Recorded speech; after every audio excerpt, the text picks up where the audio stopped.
Okay, we're going to be able to move on towards the next matchup. It's going to be Kaka here with Trump Card Attention, followed up by Blink as Opera Singer. Meanwhile, from the Survivor's point of view, it's going to be a Psychologist, Patient on the Curran, and a Mercenary here. Flywheel on the Psycho, Tighturner on both the Patient and the Merc.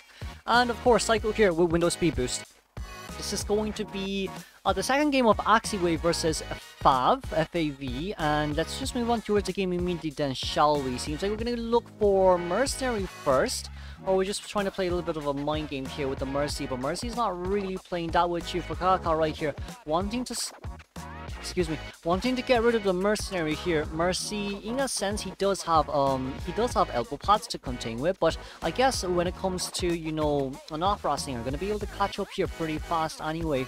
So those are very swift movements there made by Kaka. We're going to change targets here immediately for someone else. We do see that Psycho was near balcony, but we decide to rotate away too.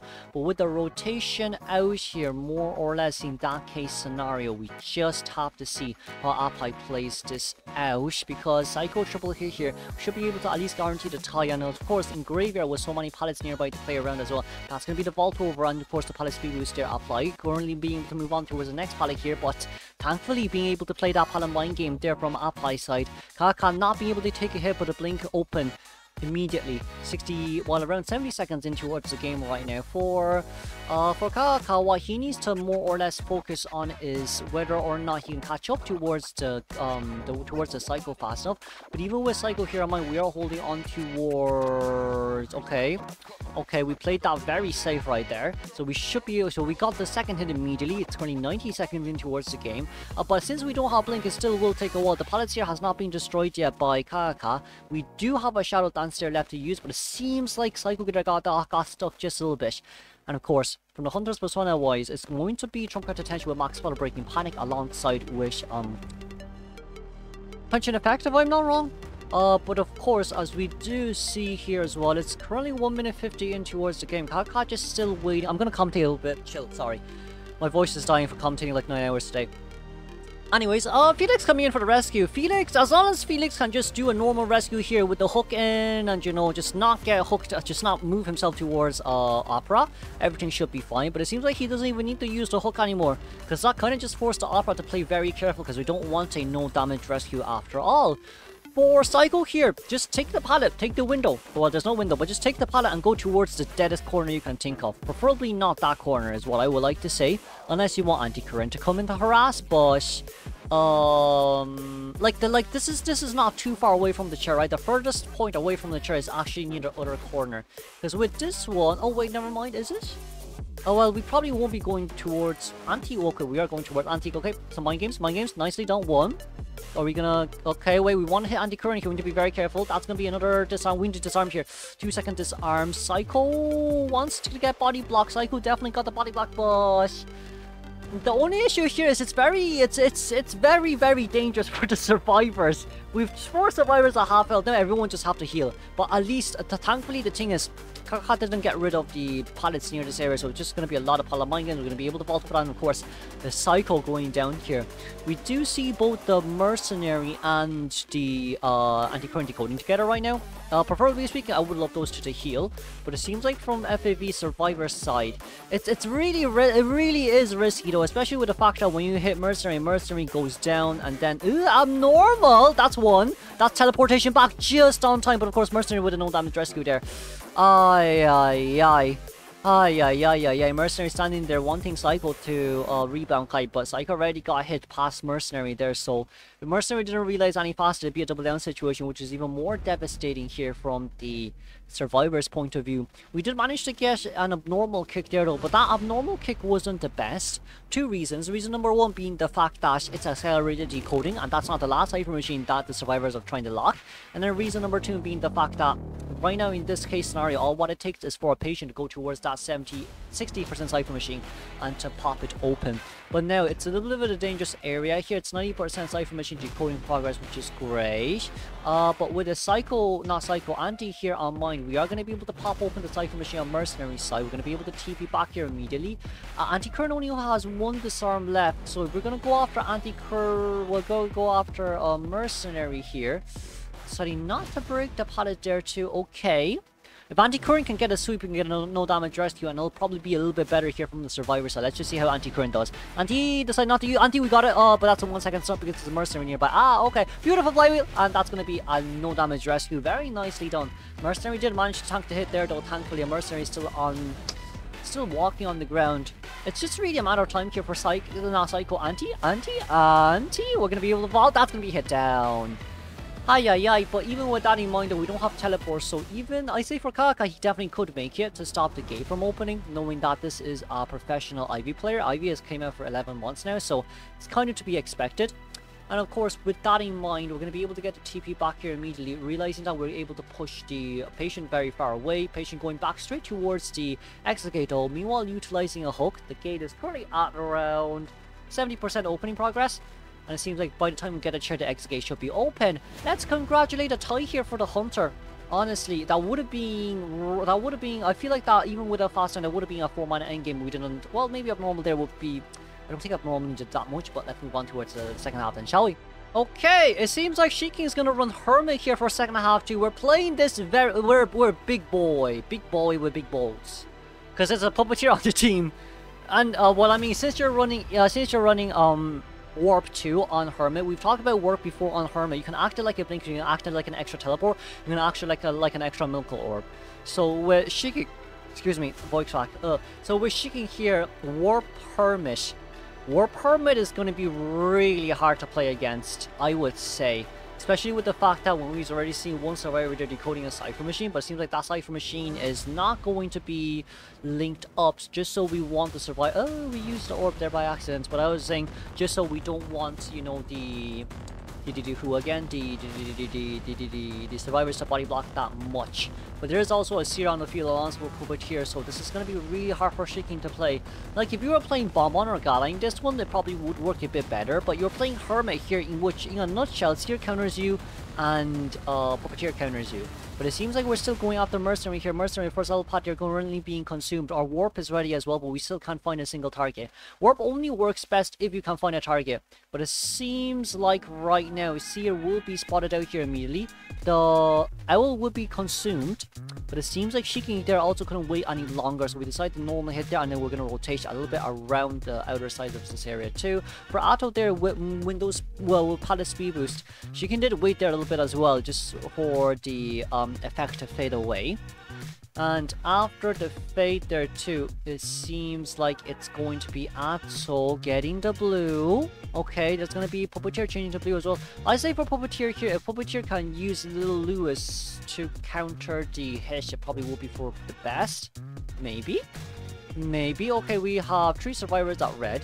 Will Little Lewis come out? I wonder. Probably won't. I don't think it will, because it's not worth it. Little Lewis can come out if it's just, you know, 2 survivors body blocking, but since it's 3 survivors body blocking now, it'll be a little bit different.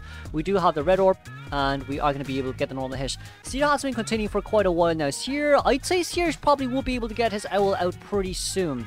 Coordinator here on the run as well, trying to hide behind a tram, but it seems like we will be spotted out here immediately. The flywheel, no flywheel on Cordy. That's going to be a normal hit there registered as well. And with that in mind, I'd say for Puppeteer healing Seer here wouldn't be the worst case scenario. The TP, we need to be very careful, very careful. We missed it. Gun? Yeah, we have the gun there. Gun would be the most safest option out of us all. But with Cordy and Seer on green, not green, blue. Where did green come from, Lamal? Seems like we want to change targets here. We kind of lost Nyan there just a little bit. Warp is ready in another 6 seconds. We did finish off 2 Cypher Machines. We got the stun there, thankfully, but might not be enough, because Coordinator here seems like she can still tank 2 more hits if we can actually get the sharing done properly.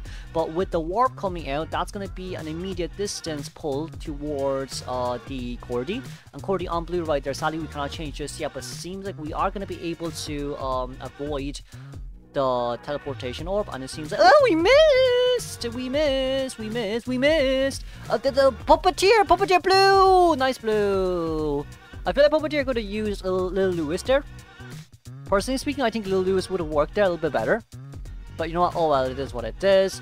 Because like instead of taking 0.3 damage, you take 0.25 damage, right? Since Lulu is only consumes 0.25 health, and then you can block a single attack with 0.5. But with this on mind, with a lot of survivors on red, Missing the red there is really unfortunate, but I say for Mercenary here, I say Mercenary can maintain red. I think Mercenary doesn't have to change here. Two reasons. Reason number one being the fact that if we do change, Puppeteer will go down.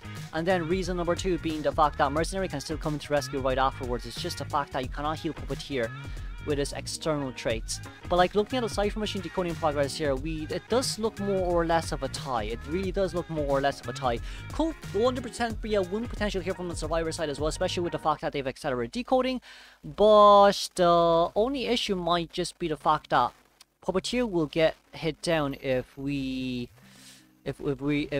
gets hit here. So that's the only slight issue we have. The other two survivors have been healed. Okay, there goes down Puppeteer. Puppeteer will be healed by the Seer. And because it's Puppeteer who went down, Mercenary has one last elo pod remaining on his hands. But also with Mercenary's point of view right now, that's very nice elo pod utilization, but sadly, it's going to be followed up by an immediate stun. We are going to be able to see Seer rotating away. Seer healing the Puppeteer, and of course Coordinator on the other side of the map right now currently trying to be healed, but it seems like it's only Seer who's healing, because Puppeteer can tank an extra hit anyway, so it doesn't really matter on Puppeteer's point of view. Sadly, wanted order is on Puppeteer though, so that might just be a small issue. We're going to be able to get a teleportation out here immediately. Puppeteer trying to rush out of this area, and we most likely have to sell the... Ooh, didn't get the Miracle Orb out, but we most likely have to sell the Mercenary here though if you want to get the full health here. Mercenary definitely will be after half rescue, but with the after half rescue here on mine, it seems like we're deciding to leave the Mercenary. Seer's also rushing towards the chair right now. I say Seer should be able to get the before half rescue. I'd say, yeah, he should be able to get the before half rescue. We're trying to play as much mind games here as possible. We did use Little Lewis right there, but with Little Lewis there on mind, we get an 8 second extra movement speed boost, and of course a protection, because even if we hit there again, Little Lewis wouldn't go down. And it seems like right now Mercenary currently being on the heal. That's a stun, and that's an immediate down there coming from the Puppeteer. Okay, then with that in mind, Mercenary can definitely come into rescue again. It's just an issue of the fact that Mercenary doesn't have an extra item. So Cypher Machine will be popped by Coordinator there. Okay, so Coordinator just managed to pop off the Cypher Machine there. Middle of the Cypher Machine currently decoded by Seer. Seer will be targeted next though. So for Shiking right now, we're trying to play as much control here as possible. But even if you play control right here, every time a survivor rescues, they can tank 2 hits because of the polarity situation. We do see Coordinator with wanted order as well. We do know that Mercenary is going to be the one that can come in to rescue, but probably Puppeteer also wants to come in just for the sake of getting that tie turn out. But I feel like for Puppeteer, probably saving the tie turner for endgame would be better, but he doesn't have bar time, which is a little bit of an issue. So you either get that tie turner out now or you don't get it out. But it seems like we want to play it safe with a Mercenary here. Puppeteer on the Cypher Machine, and Coordinator being able to finish her own Cypher Machine there as well. It's going to be an after half rescue here for our Seer. But even with that after half rescue, we probably want to look for a teleportation out and then a warp back here from Shiking. We're trying to look for a tie right here. We're going to look for Nyan, but if we do look for Nyan, that'll not be the best case scenario. That's going to be the stun down here immediately. No, that was not a stun, that was just a blue, and here we come with an immediate rescue. Cordy on a Cypher. Seer having blue, having red, having an owl ready as well. And it seems like for Mercenary here, Mercenary will be the one going down with no items here remaining. But that's still okay, because as long as we can get Coordinator to prime the Cypher Machine, I think everything should be fine. But also at the same time, Seer having blue, Puppeteer having blue. Puppeteer's tie turn is kind of useless right now. So what we want to do is to allow Coordinator to go to... that's a hit, to go towards the exit gate.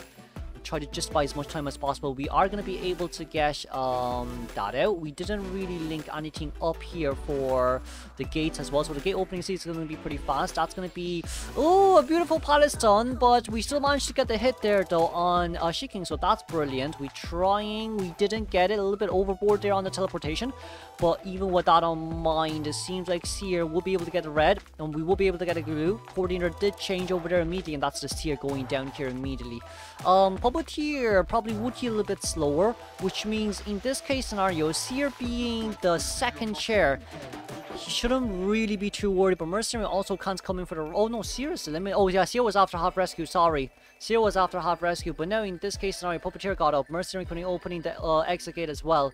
Coordinator on blue, Mercenary on blue. Wait a second, we can go for a 3-man escape here. Both gates are currently opened. Coordinator rushing out towards the other gate. It seems like this will be a win for AXIZ Survivor because of Chicken's mistake. Puppeteer is going to able to make it towards the exit gate here as well, right after vaulting the window. Let's congratulate AXIZ. 3-man escape against Chicken's Hermit. Moving on towards the next game.